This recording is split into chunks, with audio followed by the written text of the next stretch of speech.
사랑하는 만큼 행복해지는 가정이라는 제목으로 하나님 말씀 증거하겠습니다. 옆에 있는 분들과 인사하겠습니다. 샬롬. 최대한 밝은 미소를 가지고 다시 한번 샬롬.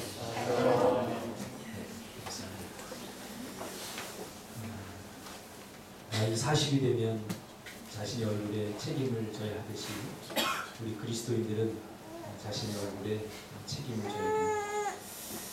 하나님께서 태초에 천지를 창조하시고 우리 인생들을 만드셨습니다. 그런 후에 가정을 이루게 하셨습니다. 그러므로 가정을 설계하고 또 가정을 만드신 분은 바로 하나님이십니다. 이 가정이라고 하는 제도는 하나님의 독특한 아이디어입니다. 하나님의 상상력에서 나온 것이 바로 가정이라고 하는 제도입니다. 그러므로 가정이라고 하는 것은 사람들이 필요에 의해서 또는 생육과 번성을 목적으로 만들어낸 제도가 아니라는 거죠. 가정이라고 하는 제도는 바로 하나님께서 만드신 그런 독특한 제도입니다. 그러면 왜 하나님께서 가정이라고 하는 제도를 만드셨을까? 이것을 아는 것이 굉장히 중요합니다. 하나님께서 세상을 창조하시고 이 창조물들을 축복하셨습니다. 이 축복은 결국 창조물 자체에 대한 축복이 아니라 하나님의 형상대로 지음을 받은 우리 인간을 향한 축복입니다. 그러니까 우리가 좋은 장난감을 사주는 것은, 좋은 장난감, 야 이거 좋다라고 하는 것은 결국 우리 자녀를 위한 축복이지요. 그렇죠? 그것을 사주는 건 자녀를 위한 축복이지 장난감을 위한 축복이 아닙니다. 이 세상도 마찬가지입니다. 하나님께서 왜 만드시고 이 세상을 축복하셨느냐. 그 창세기 1장 22절에 하나님께서 모든 만물을 만드시고 그 만물을 축복하는 장면이 나옵니다. 하나님이 그들에게 복을 주시며 이르시되 생육하고 번성하여 여러 바닷물에 충만하라. 새들도 땅에 번성하라 하십니다. 이것은 모든 창조물들에게 주신 인간을 축복하기 위한 보편적인 복 중에 하나입니다. 그래서 동물들에게는 생육과 번성 외에 사람들이 가진 가정의 의미는 없습니다. 물론 동물들은 번성을 합니다. 생육을 합니다. 그러나 그 가정을 이루고 그 안에서 누릴 수 있는 행복을 누릴 수 있는 것은 오직 우리 사람들에게만 주신 하나님의 제도적 축복이라는 거죠. 그리고 창세기 1장 28절에 보면 특별히 하나님의 형상을 따라 지음을 받은 사람을 향한 축복이 나오는데요. 하나님이 그들에게 복을 주시며 하나님이 그들에게 이르시되 생육하고 번성하여 땅에 충만하라. 땅을 정복하라. 바다의 물고기와 하늘의 새와 땅에 움직이는 모든 생물을 다스리라 하시니라. 이 특별한 축복을 하기 위해서 만드신 첫 번째 제도가 바로 가정이라고 하는 것이죠. 이 가정이라고 하는 축복은 눈으로 보이는 것보다 보이지 않는 관계적인 축복입니다. 무슨 축복이라고요? 관계적인 축복. 우리가 눈으로 보면서 아름다움을 느낄 수 있는 축복도 있지만 눈에 보이지 않는 그런 제도 속에 주신 축복이 있는데 그 첫 번째 축복이 바로 가정인데 이 가정은 바로 관계적인 축복이라는 거예요. 사람은 관계가 좋을 때 행복을 느낍니다. 관계가 좋을 때. 아무리 좋은 것, 아무리 좋은 환경이 있어도 관계가 불편하면 그 안에서 지옥을 경험하게 됩니다. 좋은 아파트에서 살아도 비싼 침대를 놓고 거기 누워도 부부간에 다툼이 일어나면 그 짧은 공간, 그 한 편밖에 안 되는 공간이 지옥의 공간으로 변하는 거죠. 그래서 가정이라고 하는 제도는 눈에 보이는 축복이 아니라 바로 관계적 축복이라는 거예요. 근데 이 가정이라고 하는 것은 무조건적으로 관계적 지지를 받을 수 있도록 하나님께서 그렇게 설계하셨어요. 이것이 얼마나 큰 힘이 되는지 몰라요. 가정에 오면 무조건적으로 지지를 받을 수 있는 사람들이 있다는 것. 이것이 얼마나 큰 힘이 되는지. 예전에 저는 그렇지 못했던 것 같아요. 학교에서 이렇게 친구들과 다투고 들어오면 저는 이제 억울해서 선생님한테 혼나니까 억울해서 엄마한테 일러요. 왜? 내 편이 되어달라는 거죠. 엄마, 내가 이렇게 돼서 말이야. 내가 싸웠는데 선생님이 나만 잘못했대. 그러면 우리 어머니가 그래? 선생님한테 찾아가자 막 이러면 내가 힘이 나서 그러지 마 이럴 텐데 우리 어머니 딱 들어보고 옳고 그름을 딱 따져. 네가 잘못했네. 그러는 순간 제 안에 상처가 생깁니다. 이 가정이라고 하는 것은 무조건적 지지를 해줄 수 있는 곳이야. 그래서 저는 우리 자녀들이 어디서 싸우거나 잘못하고 무조건 우리 자녀 편들는데 일단 그래? 그 새끼가 그랬어? 막 이렇게 하면서 막 편을 들어줍니다. 물론 무조건 편을 들어주는 건 아닙니다. 그러면서 나중에 지지를 받았다고 생각하면 그 순간 이게 우리 집이구나. 편하다. 역시 아빠는 최고야. 역시 엄마는 최고야. 이렇게 나오면 그 다음에 따져도 상관은 없어요. 근데 다음에 네가 좀 조심하면 좋을 것 같아. 이렇게 얘기해 줄 필요가 있는 거죠. 그러므로 인간에게 주신 가정은 단순히 생육과 번성이 목적이 아니라는 것입니다. 가정이라고 하는 것은 하나님의 창조의 완성이고 창조의 구심점이고 창조의 핵심입니다. 왜 세상을 만드셨어요? 왜 하나님께서 이 아름다운 것들을 만드셨어요? 인간을 위해서 만드신 거예요. 근데 그것보다 더 소중한 건 뭐냐면 사람은 그 보여지는 달, 그 보여지는 별빛. 어제도 제가 TV를 보다 보니까 미국의 그 동부 쪽을 보여주는데 정말 사막 한가운데 밤에 불을 딱 껐는데 별빛이 얼마나 아름다운지 제가 드림리스트에 적어놨어요. 미국 동부 여행. 내 평생에 한번 가봐야 돼요. 사막 한가운데서 사막에서 이 텐트를 치고 자는데 정말 가보고 싶더라고요. 그 별을 보면서 얼마나 아름답습니까? 그런데 그것보다 더 만족하고 더 행복할 수 있는 게 있는데 뭐냐면 바로 가정이라는 거예요. 가정이라고 하는 제도를 우리에게 주셨다는 거죠. 그러므로 하나님의 사랑의 마음이 가장 많이 담겨있는 것, 그것이 바로 가정입니다. 하나님은 당신이 만드신 그 사람의 기쁨과 행복이 그 자신의 기쁨이요 행복이길 간절히 원하셨습니다. 하나님이 아담과 하와와의 관계 속에서 행복해 하셨듯이 사람도 가정 안에서 부부와 부부 사이에 또 자녀와 또 부모 사이에 그 관계를 통해서 행복을 누리기를 원하셨던 것입니다. 마치 부모가 자신이 낳은 자식의 기쁨과 행복을 자신의 기쁨과 행복으로 누리듯이 말이죠. 그렇죠? 자녀가 인상 쓰고 있으면 부모가 아무리 행복의 조건이 다 갖춰져 있다고 할지라도 마음 한구석이 텅 비는 거죠. 그러나 아무리 힘들고 어려워도 그 자녀의 밝은 모습을 보면 얼마나 행복합니까?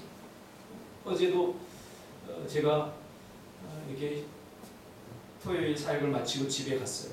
배가 굉장히 고프더라고요. 고프면서 힘이 있던데 집에 가니까 우리 늦둥이 둘이서 목욕을 해. 빨리 목욕을 하는데 막 노래를 하면서 막 이렇게 나오는데 막 얼마나 시끄러운지 몰라요. 온 집이 다 떠나가지고 시끄러워요. 근데 그것을 보면서 참 하나님 감사합니다. 하나님 감사합니다. 입으로 그냥 나오더라고요. 요즘 막내가 자기 가수 된다고 노래를 불러 제껴야 되는데 뭐 밤 살아있는 날 동안 계속 노래를 짓거려야 되고 있어요. 얼마나 시끄러운지 몰라요. 그런데도 그 소리가 참 행복해요. 그 소리를 들으면서 굉장히 행복해요.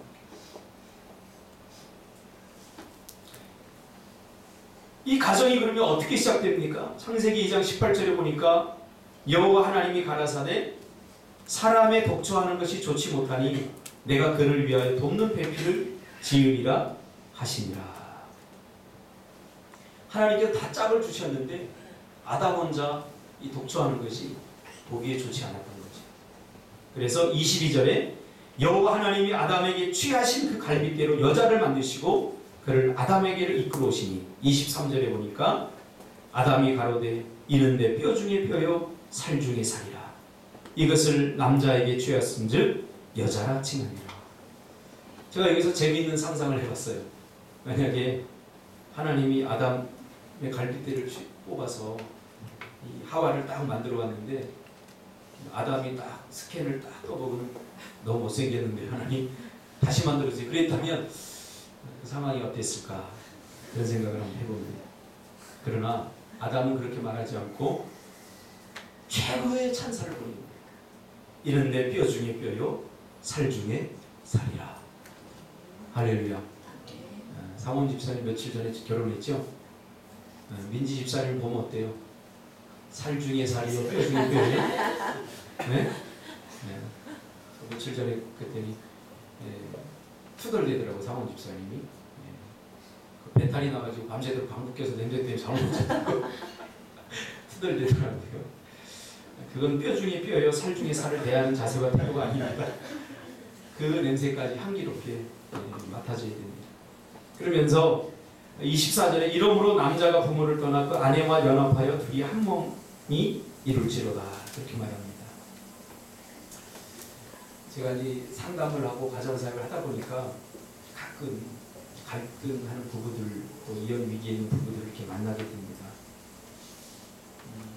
가만히 들어보면 여자들에게는 어떤 마음을 갖고 있냐면, 여자들은요, 잘 들어야 돼. 남자들 졸면 안 돼요. 여자들은 이런 마음을 갖고 살아요. 내가 좀 아까워. 할렐루야. 내가 좀 아까워. 내가 저 인간 구제해줬어. 남의 집이 아니라 우리 집이에요. 내가 좀 아까워. 그러면 제가 이제 가정사역을 하면서 그걸 분명히 이야기해요. 저 남자는 당신의 기도 응답입니다. 최고의 짝입니다.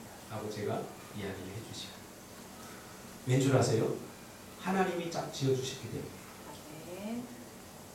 내가 선택하고 내가 고른 게 아니라 하나님께서 나에게 짝을 지어주셨기 때문에 최고의 짝임을 믿으시길 바랍니다. 네. 여자들 별로 아멘 소리 안 나올 줄 각오하고 있었어요. 왜냐하면 이 남편을 존중해야 될 것은 하나님이 나에게 짝을 지어주셨기 때문에 가장 적합한 짝을 지어주셨다는 거예요. 가장.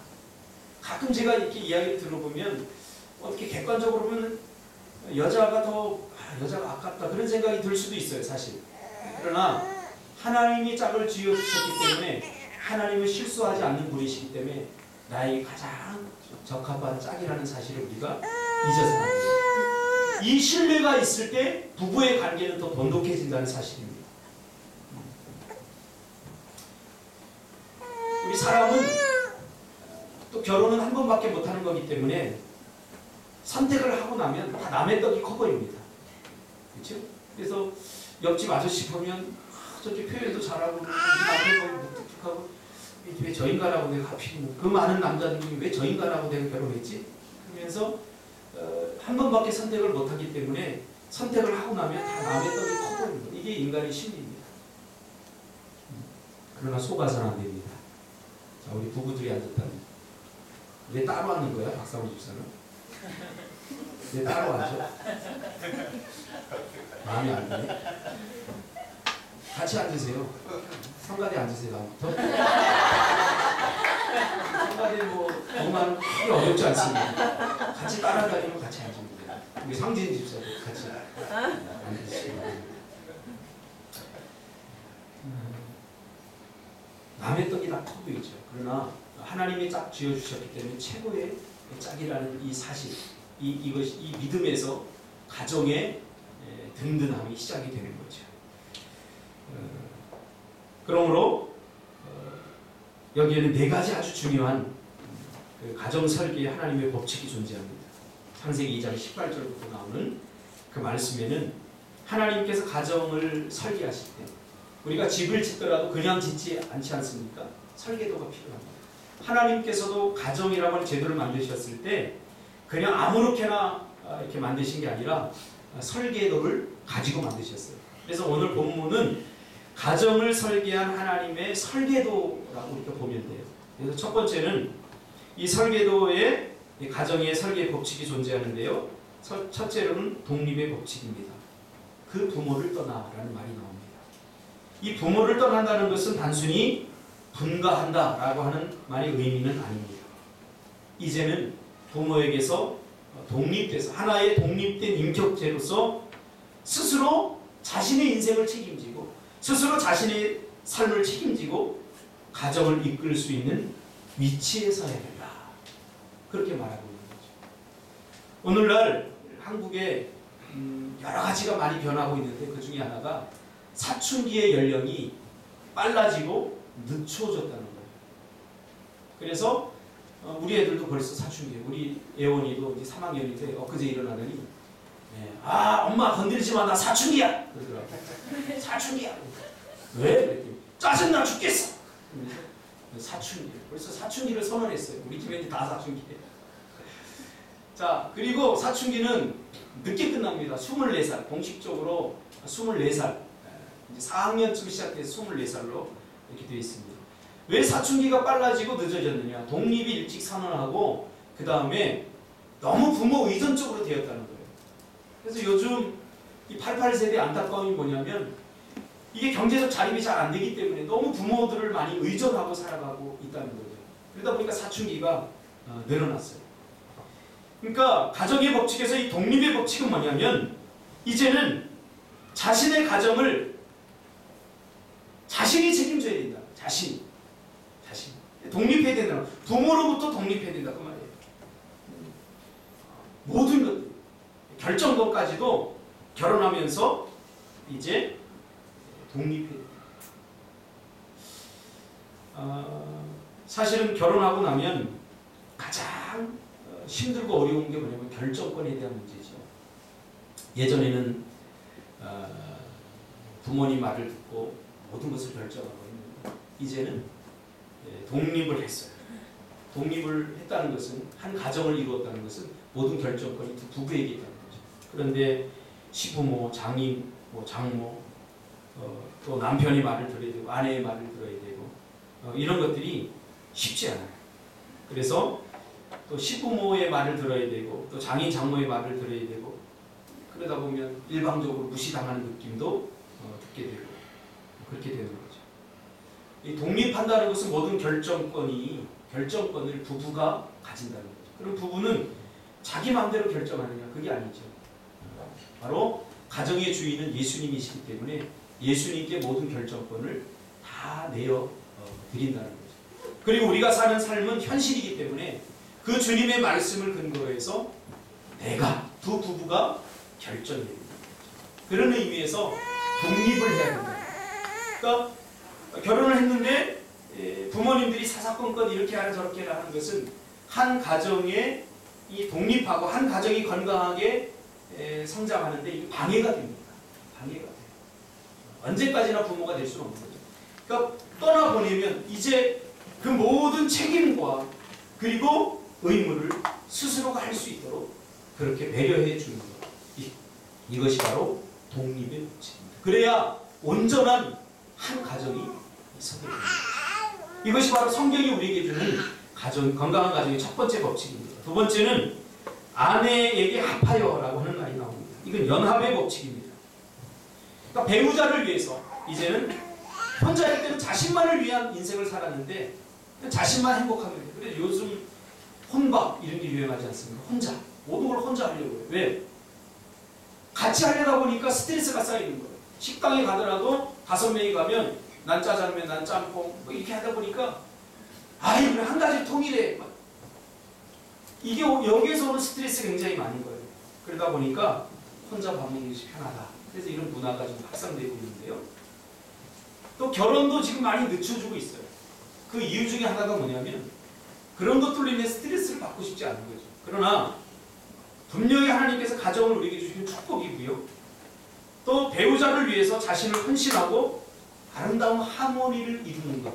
이 연합을 통해서 우리에게 주시는 큰 기쁨이 있다는 거죠. 그래서 결혼을 할 때는 가정을 이룰 때는 서로의 단점을 용납하고 보완하고 완전을 향해서 나아가는 거지 완전한 상태에서 결혼하는 것은 절대 아닙니다. 그래서 결혼하고 나면 이제 서로의 허물들이 많이 보입니다. 서로의 허물들이 많이 보여요. 결혼하기 전에는 보이지 않다가 결혼하고 나면 이제 정말 다 보입니다. 모든 허물들이 다 보입니다. 그럼 어떻게 됩니까? 잘하는 것은 칭찬하고 지지해 줘야 되지만 단점 같은 것은 내가 보완하고 내가 그것을 덮어주라고 그러라고 결혼을 하는 거죠.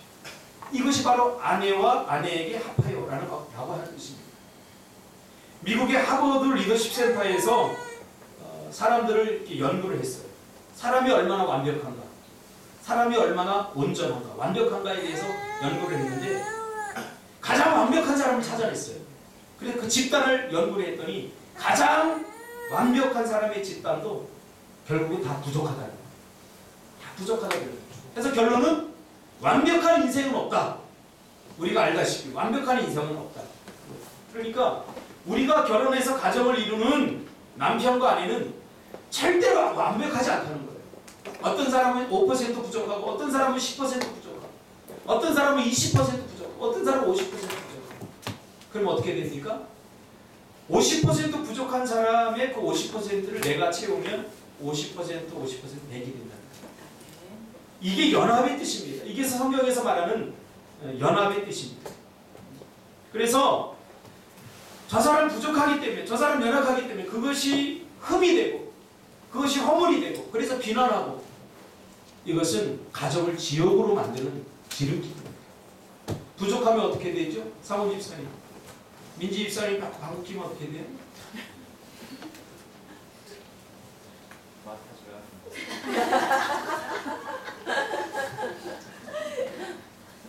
그건 불가능해요. 내가 맡아보니까 여간을 합니다. 제가 좋은 방법을 가르쳐드릴게요. 같이 끼시기 바랍니다. 할렐루야.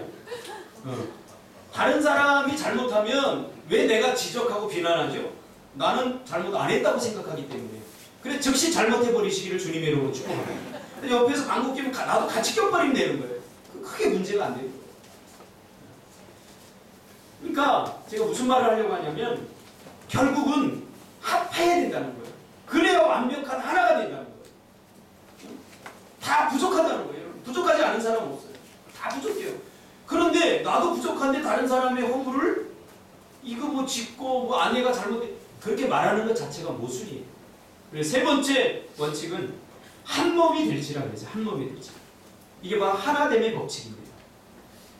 가정의 탄생은 한 사람이 모여 하나가 되는 게 아니라 둘이 모여 하나가 되면서부터 시작합니다. 이것이 심리고 이것이 비밀입니다. 불완전한 반쪽이 서로의 짝을 찾아서 온전히 맞추어 나가는 과정, 이것이 바로 가정이라는 겁니다. 그러므로 부부는, 가정은 맞추어 가는 겁니다. 맞추어 가기 위해서 가장 중요한 게 뭐냐면 서로의 삶을 받아들이는 수용이에요. 너는 왜 그래? 나는 안 그런데. 그게 아니라 그 남편의 전생애를 우리가 이해를 해야 됩니다. 아내의 전생애를 이해해야 됩니다. 그래서 왜 그럴 수밖에 없는가? 어제도 사실은 이 가정의 날 설교를 은혜스럽게 준비해놓고 집에 내려가서 싸웠어요. 할렐루야. 큰 싸움은 아니고요. 하루 종일 굶었어요. 제가 하루 종일 굶어서 요즘 다이어트 하느라고 제가 8kg 뺐거든요.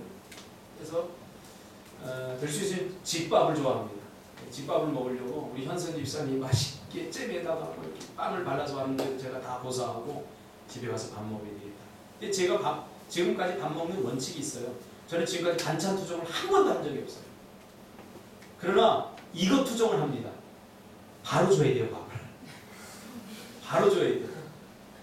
근데 어제도 딱 내려갔는데 여보 배고파 밥 줘 그랬는데 밥을 주는데 이 차리는 시간이 너무 오래 걸리는 거예요. 신혼 때부터 지금까지 제가 늘 주장한 건 뭐냐면 나는 김치 하나만 넣어도 아니 그냥 밥만 넣어도 돼. 고추장에 비벼 먹으면 되니까. 그러나 내가 원할 때 제발 줘.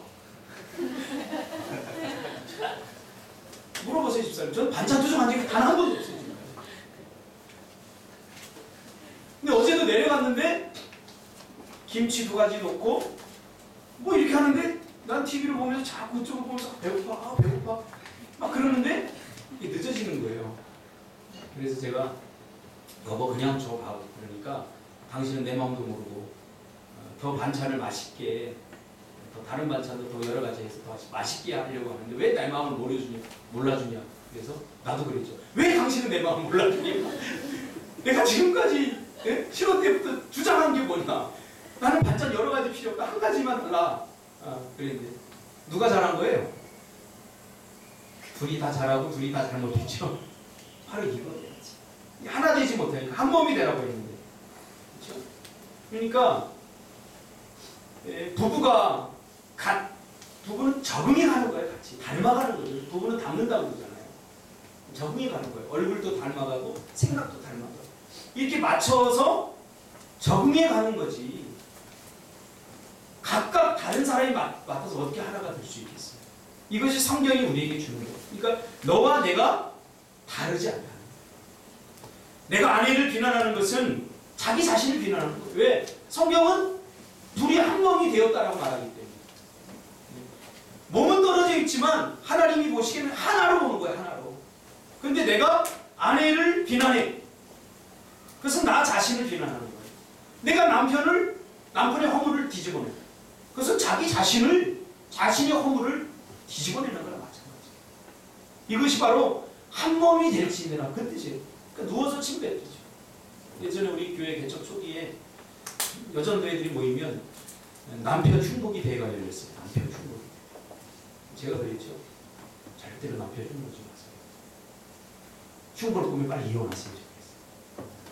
이왕 살 거면 좋은 점 보고 사세요. 그러나 흉보를 보면 빨리 이혼하세요. 그러니까 집사님 중에 한 분이 뭐라고 해요? 에이 목사님 그냥 요 정도 이해해줘요. 우리요 여자들 원래 모이면 남편 흉보고 또 그 맛에 살아요. 우리가 또 떠나면 또 그만이에요. 이게 뭐 심각한 게 아니에요. 심각한. 제 가정사역을 하고 상담을 하는 사람으로서 이 말로 쏟아낸 것은 언젠가는 행동으로 드러나게 돼 있어요. 무섭습니다. 절대 남편 흉보지 마시기를 주님의 이름으로 축복합니다.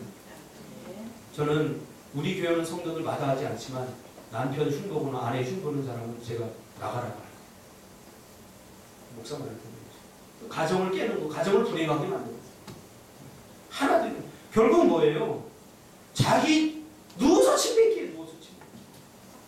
남편은 아내 수준 이상을 뛰어넘을 수 없고 남편도 아내도 다 마찬가지예요. 둘이 같은 존재야. 이게 한 몸이 될지라 그 뜻이야. 너의 모습 속에 내가 들어있고 내 모습 속에 내가 들어있는 거야. 그러니까 서로 한 몸이 되어야 돼요. 저희 부부도 지금까지 많이 맞추었습니다. 정말 많이 맞추었어요. 정말 인간적으로 보면 성격이 안 맞아요. 저는 굉장히 빠르고 집사람은 느긋해요. 근데 요즘 보면 제가 느긋해지고 집사람이 빨라졌어요. 그래서 뭘 하다 보면 예전에 야 거부가 빨리 해 내가 이러는데 요즘은 집사람이 저보고 거부가 뭐하니 그래. 그러니까 맞춰져 가는 거예요. 맞춰져 가는 거예요. 네 번째 법칙은 친밀성의 법칙입니다. 친밀성. 사람이 나누지 못할지니라. 하나님이 맺어주신 가정은 비록 허물이나 약점이 있더라도 친밀함이 깨져서는 안 됩니다. 부족한 그 모습이 바로 그 사람입니다. 우린 자꾸 완벽한 그 사람의 모습을 꿈꿉니다. 그러다 보니까 자꾸 옆집 아저씨가 더 멋져 보이고 옆집 아줌마가 더 멋져 보이고 아니에요. 그 사람의 허물과 그 사람의 약점도 바로 그 사람이고 그것이 나에게 주신 축복이라는 사실. 그 아내의 약점이 나에게 축복이라는 사실을 여러분 기억해야 돼요.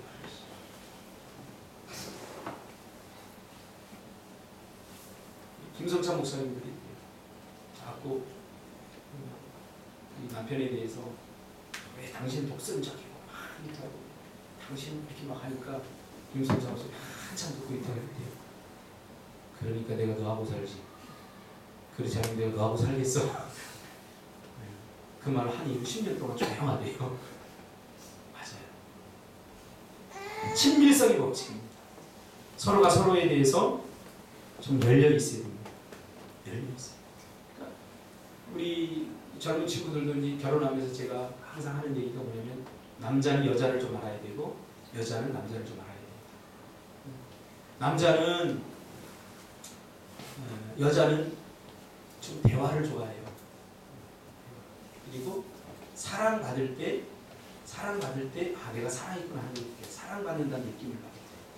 그런데 사랑받는 느낌을 어디에서 가장 많이 받냐면요, 대화할 때 자신이 받아들여진다 그런 느낌을 받아요. 여자들은 자꾸 뭘 이렇게 이야기를 자꾸 해요. 상원 집사 그렇지? 회사에서 힘들어 죽겠어 일하고 좀 집에 와서 쉬고 싶은데 네? TV 보면서 다 누워서 좀 정리하고 싶은데 민지가 옆에서 저 오늘 뭐 했어? 무슨 일 있었어? 그래서 오늘 누가 뭐 싸웠어? 그러면서 막 얘기하면 어때? 확 뭐가 올라오지. 왜 짜증나는지 알아? 남자와 여자를 알아요. 여자는 이렇게 자신의 대화하면서 남자가 그걸 받아주는 걸 보면서 아 내가 사랑받고 있구나 하는 걸 이제 느끼는 거죠. 근데 남자는 그 이야기를 들으면 스트레스 받는 이유는 남자는 해결 중심이에요. 사랑하는 여자가 무슨 이야기를 하면 그걸 해결해 줘야 돼. 내가 오늘 보람이하고 싸우는 거 있잖아. 보람이는 뭐 어쩌고저쩌고 얘기해. 그러면 그냥 들어만 줘도 되는데 그냥 들어달라고 하는 얘기인데 싸웠으니까 내가 해결해 줘야지. 이제 상원 집사는 이렇게 생각을 하는 거예요. 해결 중심으로 생각을 하는 거예요. 근데 보니까 이게 자기가 열심히 일해서 뭐 자기가 뭐 희생해서 하는 것 같으면 해결해 줄 수 있는데 이 둘 사이에 껴서 뭘 해결해 주려고 하니까 머리가 복잡해지고 해야 될 일도 너무 많은 거야. 그러니까 에이씨 그만해 이렇게.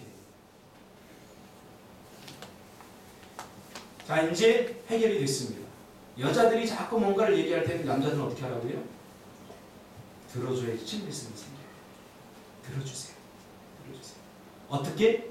예수님이 십자가에 달려 죽으신 십자가의 정신. 십자가의 정신으로 들어줘요. 남자들은 들을 때마다 이것은 옳고 그름에 대해서 다 따지고 이것은 어떻게 해결하고 이것은 저렇게 해결하고 이것을 듣기 때문에 이 듣는 것 자체가 스트레스를 입는 거예요.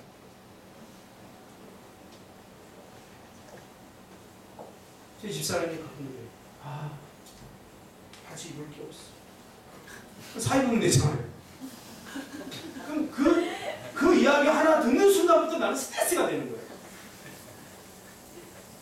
어떤 바지를 사줘야 좋아할까? 까다로워서 이거 사고 저거 내가 30분 보니까 반품하는 게 한 8안 되는데 도대체 어디 가서 사야지 맞는 옷을 이러면서 막 해결을 해주려는 것입니다. 그러다 보니까 뭐가 깨져요? 친밀성이 깨져요. 그러니까 여자들은 남자들이 이렇게 들어오면 바로 대화하지 마시고 그냥 가만히 놔두세요. 그리고 문제가 생기면 남자들은 동굴에 숨어버려요. 이걸 말을 해야지 풀어지는데 남자들의 특징이 뭐냐면 동굴에 숨어버려요. 이게 남자들의 특징이에요. 그러니까 답답하죠. 뭔가 저 인간이 뭐 있는 것 같은데 하고 얘기는 안 하고 그냥 있어. 이게 남자의 특징이에요. 그때는 동굴에 숨도록 내버려둬야 돼요. 동굴에 있는 걸 자꾸 끄집어내려 버리면 문제가 생겨요. 남자와 여자가 이렇게 서로 좀 알아야지 친밀함이 유지가 되는 거죠. 그러므로 이 가정은 하나님께서 우리에게 주신 창조적 축복을 누리는 가장 중요한 핵심적 제도라는 사실입니다. 그러므로 이 네 가지 원칙을 중심으로 해서 여러분 하나님이 주신 가정의 축복을 누리시길 바랍니다. 어떤 분이 이 설교를 듣고 그럴 수 있어요. 누가 모르나? 다 알지. 다 아는데 남편 사랑이 안 되는 거. 남편 순종하라고 하면 순종이지. 저 인간은 내가 순종하고 싶지 않아. 이렇게 생각하는 사람이 있어요. 이 다음 주 결론이긴 하지만 오늘 설교 반을 끝냈거든요.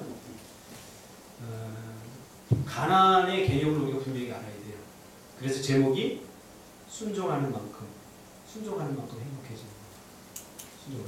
그래서 그 결론은 다음에 내리도록 그렇게 하겠습니다. 다 알아. 아는데 뭐 몰라서 못하는 거 아니잖아요. 알면서도 못하는 거예요. 왜 우리가 알면서 못하는가? 남편을 순종해야 되는 거 알고 아내를 사랑해야 되는 걸 알면서 왜 못하는가에 대한 결론은 다음 주에 내리도록 하겠습니다. 기도하겠습니다. 거룩하신 아버지 하나님,